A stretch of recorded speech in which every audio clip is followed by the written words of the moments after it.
नववर्षाच्या स्वागतासाठी जगप्रसिद्ध असलेलं पर्यटन स्थळ महाबळेश्वर सज्ज झालंय। पर्यटकांच्या गर्दीने महाबळेश्वर अक्षरशः फुलून गेले। नौका विहारासोबतच घोडेसवारी, खमंग चटपटीत आणि चमचमीत पदार्थ आणि त्याच्या जोडीला आहे गुलाबी थंडी। बघूया।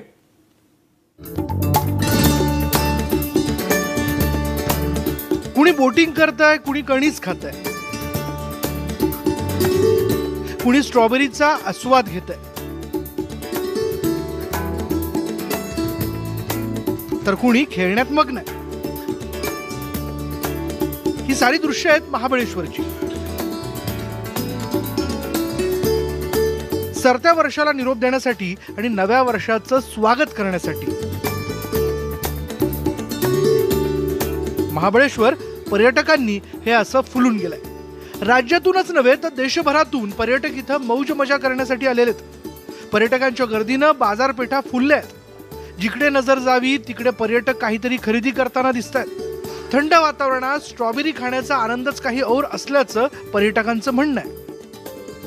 या वेळेला आम्हाला खूप गर्दी भेटली। इथं प्रत्येक ठिकाणी गर्दी आहे। जवळजवळ बोटिंगला गेलो तर तिथे 2 तास लागले। आम्ही बोटिंग केलंच नाही। इथून मार्केटमध्ये सुद्धा भरपूर गर्दी आहे। अभी गेमिंग खेल रहा हूँ, क्लबिंग सब लोग जैसे खेलते वैसे खेलना ही पड़ता है। बस एंजॉय कर रहे हैं फैमिली के साथ।